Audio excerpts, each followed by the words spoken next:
ያኔ ድሮ ጸጉርሽ ያምራል ብዬ ተወራርጃለሁ የሚል ዘፈን ነበረ። ያኔ ሂውማን ሄር በሌለበት ሴንቴቲክ ሄር በማይታወቅበት ዊግ የሚባል ነገር ስሙን በማይነሳበት ዘመን ሐር መሳይ ጸጉርሽ ነበረ ውዳሴው፣ የጸጉርሽ ዘለላ ነበረ ቅኔው።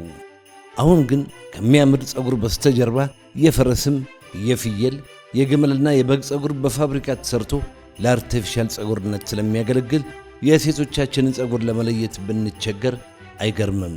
ያም ሆነ ይህ ግን አሁን በቅርብ ወራት ተመራማሪዎች በአርቲፊሻል ጸጉር ላይ የምስራች ይዘው አልመጡም። እጅግ በጣም ለማመን የሚያዳግትም ቢሆን አርቲፊሻል ጸጉር ካንሰር አምጪ ንጥረ ነገሮች እንዳሉት እየተናገሩ ነው። በአሜሪካን የታተመ አንድ ጥናት እንደሚያሳየው ሰው ሰራሽ ጸጉር የሚጠቀሙ ለከፍተኛ የጤና አደጋ የተጋለጡ ናቸው ይላል። አደገኛ ኬሚካሎች፣ የካንሰር በሽታ አምጪ የብረት ንጥረ ነገሮችን የያዙ ኬሚካሎች በቆዳ ወይም በመተንፈሻ አካል ሊገቡ ይችላሉ። እነዚህ ንጥረ ነገሮች የራስ ቆዳን ከማቃጠል ጀምሮ የሆርሞን መዛባት፣ የወሊድ ጤና ላይ ጉዳት እስከ ማስከተል ይደርሳሉ ነው የሚለው ጥናቱ። በአርቲፊሻል ጸጉር ውስጥ ያሉ ንጥረ ነገሮች በተለይም በጸጉር እጥበት ወቅት በሙቅ ውሃ ሲጠቀሙ ከጸጉር የሚወጣው እንፋሎት ስንተነፍስ ልናስገባቸው እንችላለን። በዚህ ሂደት ወደ ሰውነታችን የሚገቡት ኬሚካሎች የሰውነት ሆርሞን ሥርዓትን ያዛባሉ ነው የሚለው። በሰው ሰራሽ ጸጉር ውስጥ በሰው ጤና ላይ ተጽዕኖ የሚፈጥሩ መርዛማ ንጥረ ነገሮች ላይ የተለያዩ ተቋማት ባደረጉት ጥናት ከ43 የጸጉር ናሙና ምርመራ 169 የተለያዩ ኬሚካሎች ተገኝተዋል። እነዚህ ኬሚካሎች ዋዛ አይደሉም። ካንሰር አምጪ ኬሚካል ስለሆኑ ጥንቃቄ እንደሚያስፈልግ ይናገራሉ።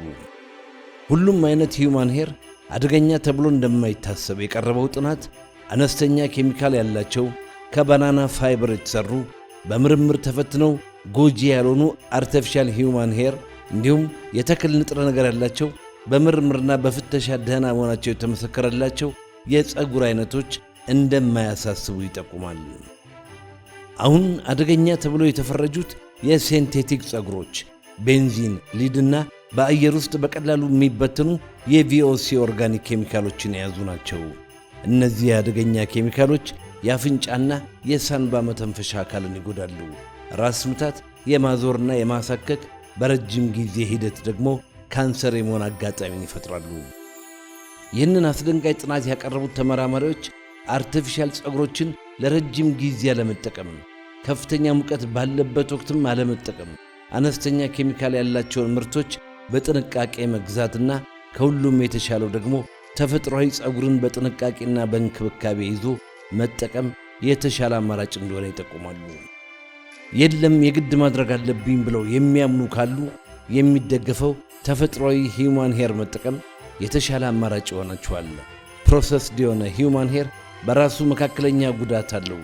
ሴንቴቲክ ሄር የሚባለው በዝቅተኛ ዋጋ የሚሸጠው ጸጉር ከፍተኛና መርዛማ ንጥረ ነገር ስላለው አይመከርም።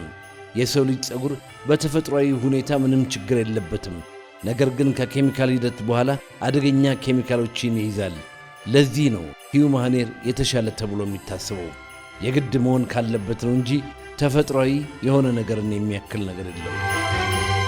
ቢቢሲ ግሎባል ሄልዝ አሁን በቅርቡ ባቀረበው ሪፖርት በሰው ሰራሽ ጸጉር ኤክስቴንሽኖች ውስጥ ከ50 በላይ አደገኛ ኬሚካሎች እንዳሉና እነዚህም ኬሚካሎች ለካንሰር፣ ለሆርሞን መበላሸት፣ ለመተንፈሻ ችግር፣ ለቆዳና ለጭንቅላት ጉዳት ይዳርጋሉ የሚል ዘገባ ነው ያቀረበው።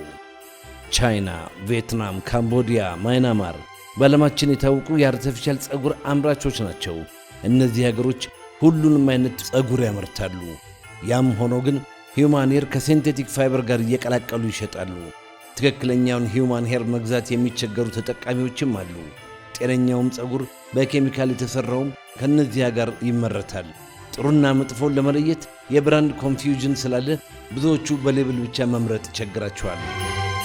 ያም ሆነ ይህ ዛሬ ይዤ የመጣሁት አስደሳች ወሬ ላይሆን ይችላል።